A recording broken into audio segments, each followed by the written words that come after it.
Assalamualaikum warahmatullahi wabarakatuh.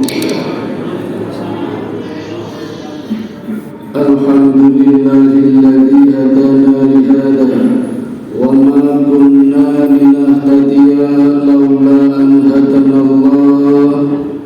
Asyhadu an la ilaha illallah wahdahu la syarika lahu wa asyhadu anna Muhammadan abduhu wa rasuluhu la nabiyya ba'dah. Jamaah Masjid Mubarak yang diberkati Allah, kalau tidak salah terakhir saya menyampaikan masih kisah Nabi Yakub, tetapi sudah sampai di kota Padang Ma'rom, di kediamannya paman Syekh Laban. Terus boten? Alhamdulillah. Ada dua versi. Versi pertama, Yakub dalam rangka diungsikan oleh bapaknya Nabi Ishak karena sering disakiti oleh kakaknya. Versi kedua, diungsikan oleh ibunya Ribkah atau istrinya Ishak karena takut dendamnya Esau, kakak pertama, yang akan membunuh Yakub sepeninggal bapaknya besok. Apapun versinya, sekarang Yakub sudah tinggal di kediaman pamannya Syekh Laban, dan sesampainya di sana langsung saja menyerahkan titipan surat dari bapaknya atau Nabi Ishak, yang Yakub sendiri tidak tahu isi suratnya apa. Tetapi setelah isi surat dibuka, ternyata Nabi Ishak ingin menjalin besanan dengan pamannya, ingin menikahkan Yakub dengan anaknya Syekh Laban. Mau menikahkan yang mana Yakub juga tidak tahu, karena ternyata Syekh Laban anaknya dua, putri semua. Yang pertama bernama Laya, bahasa Iraknya Lia. Yang kedua bernama Rohil, bahasa Iraknya Rahel. Dua kakak beradik ini memiliki perawakan yang berbeda. Lia badannya kutilang, kurus tinggi langsing, kulitnya agak pucat, semaputan, sakit-sakitan, kuru, bengkring, maka disebut loyo, Laya atau loyo. Nah yang kedua beda, Rahel ini orangnya gembal, prigel, genit, lincah, lucu, ayu, tomboy. Nah rupanya Yakub senang sama adiknya. Jadi belum tahu isi suratnya, Yakub sendiri juga senang, tapi senang sama adiknya. Tiap hari mata ketemu mata, apa nggak suka ya jadi suka. Akhirnya nembung sama pamannya, ingin dinikahkan dengan Rahel atau adiknya. Kata pamannya, bayar maharnya. Apa maharnya? Bekerja di tempatku menggembalakan kambing selama 7 tahun. Ini maharnya Bapak Ibu. Nah, ini pelajaran buat kita. Semua nabi ternyata semuanya pernah menggembalakan kambing, termasuk Nabi Yakub. Dan bilangan 7 adalah bilangan kesabaran. Dulu pernah saya sampaikan, Hajar bolak-balik Safa Marwah juga menggunakan bilangan 7. Ini juga 7, tapi 7 tahun. 7 tahun berakhir sudah dilewati oleh Yakub. Akhirnya Yakub dinikahkan dengan putrinya.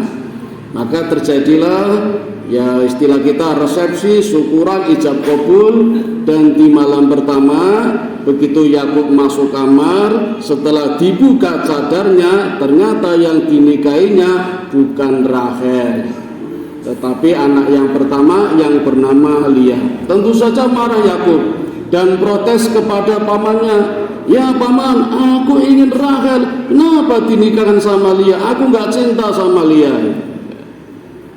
Apa kata pamannya? Ya keponakanku, bukan menjadi tradisi kami kalau menikahkan adiknya dulu baru kakaknya.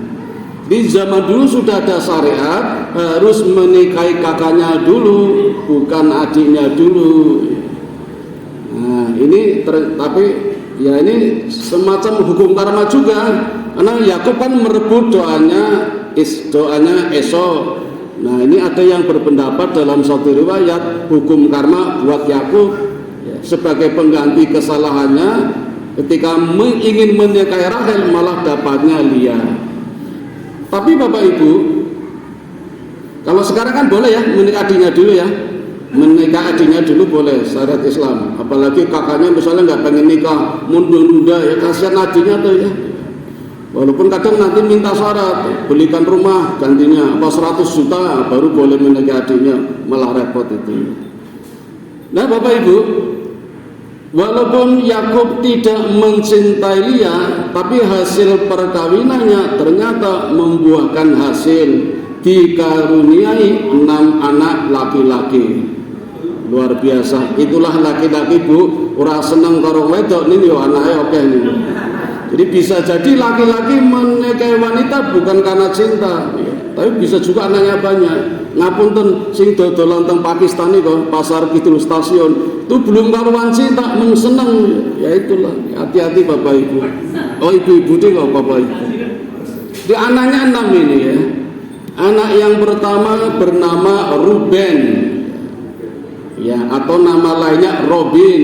Nah, Robin ini seorang pejuang dan temennya banyak, ada Batman, Superman, Spiderman gitu ya. Ya ini ulahnya orang Israel memang seperti itu, Yahudi. Jadi sifat-sifat heroiknya diwujudkan dalam bentuk animasi terus dibuat film-film, disebarkan di Eropa ya menjadi film yang menurut kita hanya tontonan biasa. Padahal aslinya seorang pejuang ini yang pertama namanya Ruben. Yang kedua Simon atau Sam'un. Nah ini yang nanti jadi nabi, namanya Nabi Sam'un.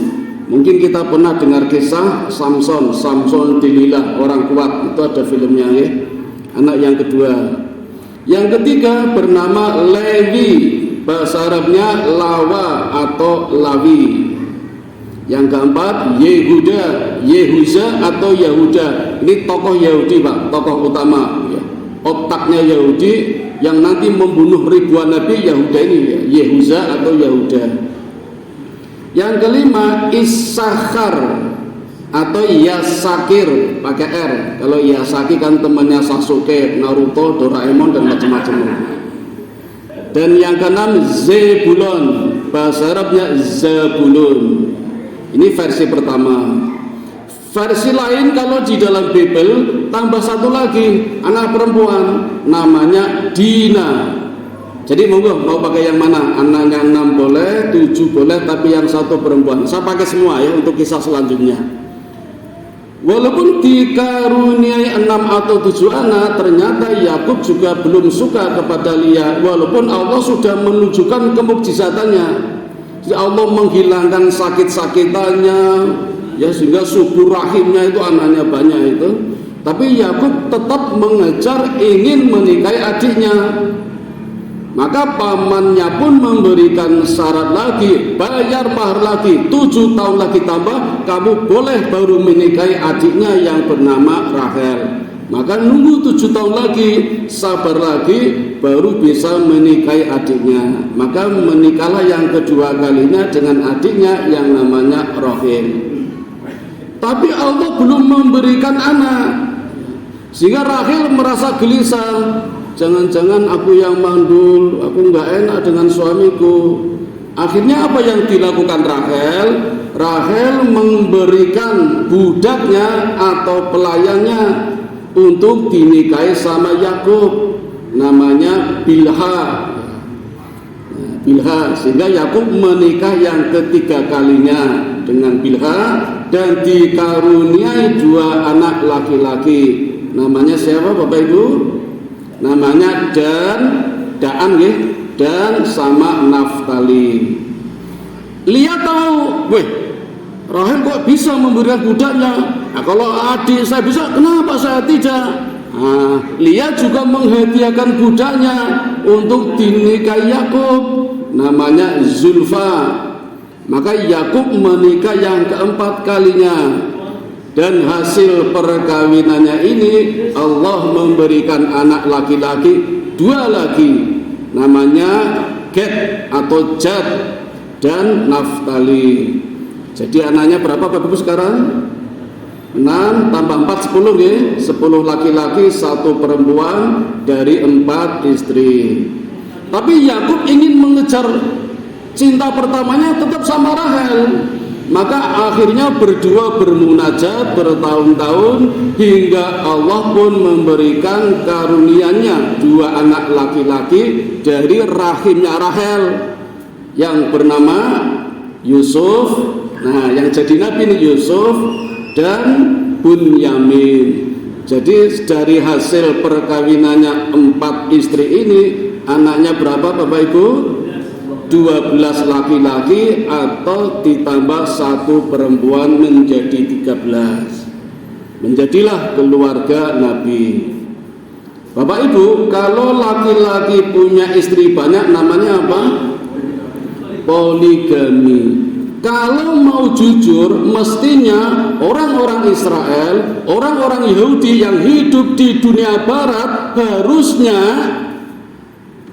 Yakub yang diserang mati-matian, karena orang pertama, nabi pertama yang berpoligami, walaupun bukan atas kehendaknya sendiri.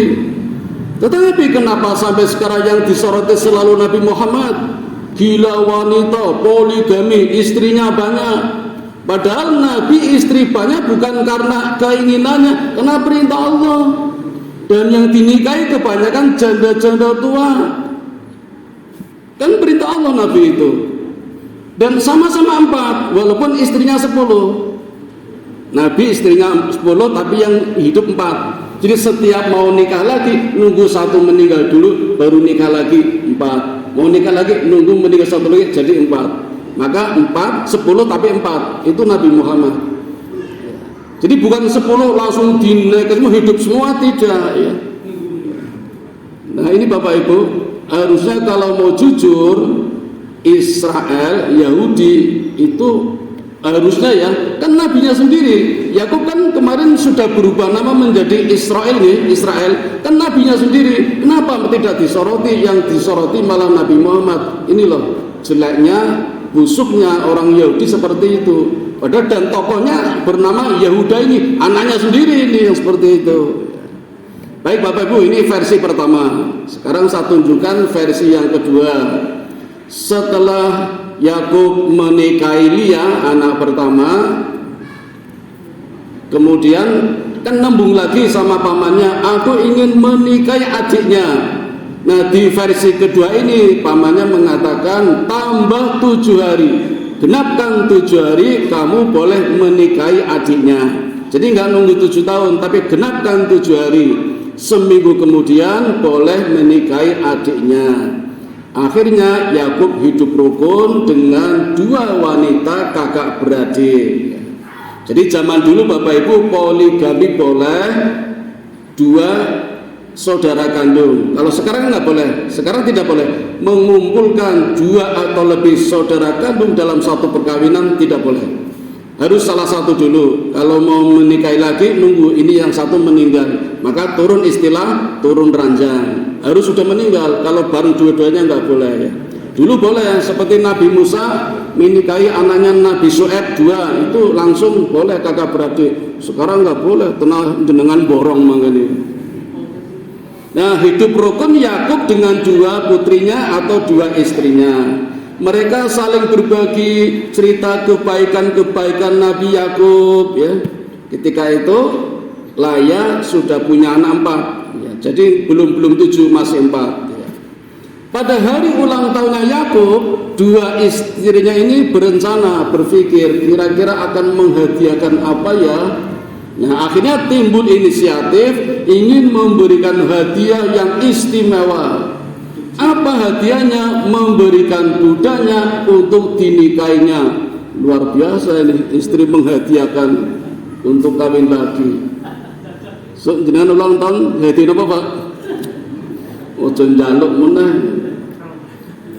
Ya, Rahel menghadiahkan Bilha, Lia menghadiahkan Zulfa, masing-masing memberikan budaknya itu ya untuk dinikahi.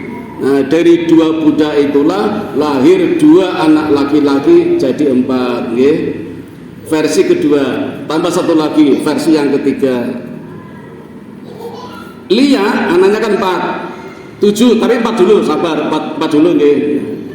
Suatu hari ketika Lia menjemur daun ginseng, Rahel melihat, ngapain lo kalau bahasa kita, jemur daun ginseng, berikan padaku, kata Rahel. Lia bilang, sewakan dulu suamimu kepadaku. Padahal suaminya juga, tapi bilangnya sewakan dulu Yakub untuk menggauliku. Nanti kamu boleh ambil daun-daun ginseng yang aku jemur. Ternyata betul, suaminya atau Yakub sama Rahel disewakan kepada Lia. Rahel boleh mengambil daun ginseng. Kalau dimasak, direbus, kalau sekarang dijus terus diminum, dan ternyata Bapak Ibu menyuburkan rahimnya Rahel yang sekian lama mandul bisa beranak dan melahirkan Yusuf sama Bunyamin. Ini salah satu resep Bapak Ibu, mungkin kalau putrinya belum hamil, belum punya anak, bisa dicoba menggunakan daun ginseng. Di zaman Nabi Yakub, Rahel sudah membuktikannya. Nah, Yakub kan disewakan sama Lia. Hasil sewanya menghasilkan 3 anak lagi itu. Jadi semuanya tetap 7. Jadi ada 3 versi, nggih. Dari 3 versi, dari 4 istri, anaknya 12 atau 13. Lanjut bisa? Tanggung nggih, lanjut nggih, sebentar. Bapak Ibu, jadi kalau di total kira-kira dalam kurun waktu 20 tahun Nabi Yakub beristri 4 dengan 13 anak, 12 laki-laki, 1 perempuan. Tetapi Bapak Ibu, istri 4 dengan anak banyak belum memberikan kebahagiaan kepada Yakub. Yakub masih tetap gelisah, bahkan teringat terus dendamnya kakaknya yang akan membunuhnya. Yakub juga merasa bersalah, mungkin karena dulu merebut doa berkahnya dari bapaknya, dari Nabi Ishak, walaupun bukan ulahnya Yakub, tapi ulahnya ibunya sendiri yang bernama Ribka. Namun demikian, Yakub tetap ingin bertemu dengan kakaknya untuk minta maaf, kalau perlu minta ampun. Maka Yakub berpamitan kepada pamannya, tapi tidak bilang kalau akan menemui kakaknya. Bilangnya, sudah cukup aku bekerja di sini selama 20 tahun, sekarang aku minta bayarannya. Maka pamannya pun memberikan bayarannya. Jadi dulu bayarannya nggak tiap minggu, Pak, tidak tiap bulan, borongan usrambungan KB, pamitan agak dibayar, dan bayarannya luar biasa. Kalau dirupiahkan sekitar bermiliar-miliar, masih ditambah kuda jantan, onta jantan, keledai jantan, dan 250 biri-biri, semuanya diberikan kepada Yakub. Dan paman Syekh Laban pun berpesan, wahai keponakanku, cukup sudah ya, tidak perlu menikah lagi, 4 saja cukup istrimu. Nah, dari kalimat ini kita sudah tahu ternyata poligami maksimal 4 di zaman Nabi Yakub. Nabi Muhammad pun demikian, walaupun istrinya 10, yang hidup 4. Mau nikah lagi, nunggu mati lagi, jadi tetap 4. Nah, ini nanti kalau saya teruskan sampai pada sifat-sifat Nabi, khos bil khos ya. Itu umum, hukumnya wajib. Jadi kita harus meniru Nabi, kalau tidak meniru berdosa. Contohnya nikah, Nabi mengatakan an-nikahu sunnati, faman rohiba an sunnati falaisa minni. Nikah itu ajaranku, aturanku, barang siapa tidak mau menikah bukan umatku, kata Nabi itu. Jadi nikah itu wajib. Khosnya di mana? Poligami. Khos itu keistimewaan Nabi. Kita boleh meniru, kalau mampu dapat pahala, kalau tidak mampu jangan meniru, karena nanti akan musibah. Jadi kalau mampu silakan poligami maksimal 4, kalau tidak mampu jangan. Khos bil khos, ini hanya khusus untuk Nabi, yang lain tidak boleh meniru, tidak boleh. Di mana Nabi istrinya lebih dari 4, 10, itu yang tidak boleh ditiru. Nah sekarang banyak orang meniru, ada yang istrinya 6, 9 dan hidup dalam satu rumah, itu melewati Nabi namanya. Boleh poligami tapi 4, itu pun kalau bisa adil. Nah Bapak Ibu, akhirnya berpamitanlah Yakub dengan pamannya untuk kembali ke tempat kediamannya, ingin bertemu dengan Esau untuk meminta maaf atau minta ampun kalau bisa. Maka disiapkanlah pemberangkatannya. Yang berangkat dulu Bapak Ibu, ternyata budak-budaknya. Yakub punya banyak budak, lalu suruh berangkat dengan membawa ratusan hewan-hewannya untuk dihadiahkan kepada Esau, kakaknya Yakub. Sementara Yakub menyusul bersama istri dan anak-anaknya. Jadi misalnya makan diki.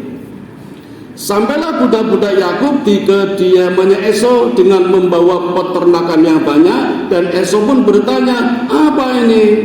Kata budaknya Yakub, ini pemberian hadiah dari budakmu. Siapa budak ini? Yakub. Jadi Yakub pesan kepada budaknya, kalau ditanya, ini hadiah dari Yakub, dari budakmu, budaknya Esau, yaitu Yakub. Tujuannya biar meredakan dendamnya biar hilang, terus mau memaafkannya. Saya tinggal dulu ya. Sekarang kita ikuti Yakub dengan istri dan anak-anaknya yang berangkat belakangan, karena mampir dulu di tempat yang dulu Yakub pernah singgah, pernah istirahat di atas batu yang batunya diberi tanda. Kan Yakub dulu pernah janji ketemu tempatnya di sana, tapi ternyata tempatnya sudah didiami, dikuasai oleh raja, namanya Raja Saljam, raja yang kejam, dan minta kepada Yakub supaya membayar upeti.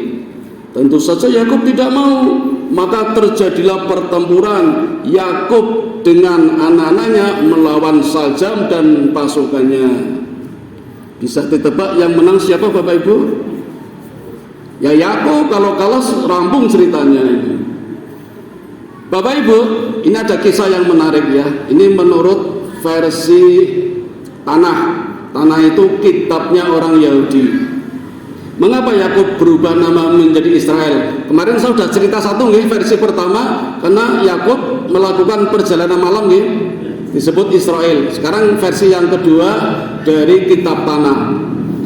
Menurut kitab Tanah, kitabnya orang Yahudi, Yakub itu berubah nama menjadi Israel karena berkelahi dengan Allah dan malaikat. Nah, inilah lucunya kitab suci kok ceritanya begini. Dan Allah kalah, luar biasa ini. Masa Allah kalah itu? Termasuk malaikat pun kalah. Malaikat Israel itu pencabut nyawa, anak kalah kena orang mati Yakub. Pencabutnya aja dikalahkan. Nah, karena Allah dan malaikat Israel kalah, namanya dipakai Yakub untuk menjadi nama Israel, dari kata Isra, malaikat Israelnya Allah. Ini menurut kitab Yahudi. Monggo percaya atau tidak. Kalau saya tidak, tapi untuk bumbu-bumbu saja. Sekarang menurut Bible. Kalau menurut Bible, memang Yakub berkelahi dengan Allah dan malaikat, tapi maksudnya bukan berkelahi secara fisik. Maksudnya Yakub menyandarkan nasibnya, karena selama 20 tahun menikah tetap gelisah, dibayangi oleh dendamnya kakaknya, rasa bersalah, hukum karma, maka semuanya disandarkan, persoalannya disandarkan kepada Allah, sehingga menjadi hamba Allah. Isra itu artinya hamba, il itu Allah. Jadi Israel sama dengan Abdullah. Nah, itulah 3 alasan kenapa Nabi Yakub berubah nama menjadi Israel. Silakan pilih yang mana. Kalau saya selalu milih Tanah, mohon maaf ya, itu kitabnya orang Yahudi. Bahkan ada kelanjutannya, ketika Yakub berkelahi dengan malaikat, malaikat ini sempat dibanting dan jatuh, menjatuhi punggungnya Yakub, kena tulang ekornya, terjatuh, Yakub menjadi buta. Yakub buta. Ya, tapi menurut kitab Tanah, butanya karena kejatuhan malaikat ketika berkelahi. Nanti ada alasan lain kenapa buta, tapi besok nggih. Ini sudah 25 menit. Mohon maaf Bapak Ibu, sampai di sini dulu. Keluarga Yakub, istri dan anak-anaknya sempat kembali ke kediaman asal, tapi mampir dulu nggih. Mampir dulu di tempat yang dulu pernah dijanjikan, tapi ketemu Raja Saljam, kemudian bertarung dan menang. Sedikit lagi Bapak Ibu, ketika akan meninggalkan tempat itu, tiba-tiba Esau datang kakaknya, jadi nyusul ketemu. Nah maka terjadilah pertemuan. Begitu Yakub melihat kakaknya, langsung dipeluk, dirangkul, kakinya dipegang, diciumi, ya, dan sujud kepadanya. Mungkin bukan berarti menyembah, tapi hanya menghormati saja. Maka dengan demikian hilanglah dendamnya Esau dan berdua rukun kembali. Nah kisah ini saya tutup dengan usaha Yakub yang kaya raya. Hasil pekerjaannya semuanya digunakan untuk membangun tempat ibadah bersama bapaknya masih hidup, namanya Nabi Ishak, membangun satu masjid yang sampai sekarang sangat terkenal dan diberkati, namanya Masjidil Aqsa atau Baitul Maqdis. Lengkap sudah Bapak Ibu tempat ibadah yang Allah abadikan di dalam surat Al-Isra, surat yang ke-17, juz yang ke-15. Subhanalladzi asra bi 'abdihi lailan minal masjidil haram ilal masjidil aqsa. Masjidil Haram di Mekah dibangun oleh Nabi Ibrahim dan Ismail. Masjidil Aqsa di Palestina dibangun oleh Nabi Ishak, anaknya Ibrahim, dengan cucunya yang bernama Yakub. Demikian kisahnya Bapak Ibu. Ini juga nanti jadi masalah sampai sekarang. Tapi sampai di sini dulu, mudah-mudahan ada manfaatnya. Mohon maaf kalau melebihi batas waktu. Mari Bapak Ibu kita tutup bersama-sama dengan membaca doa kifaratul majlis. Subhanakallahumma wa bihamdika asyhadu an la ilaha illa anta astaghfiruka wa atubu ilaik. Assalamualaikum warahmatullahi wabarakatuh.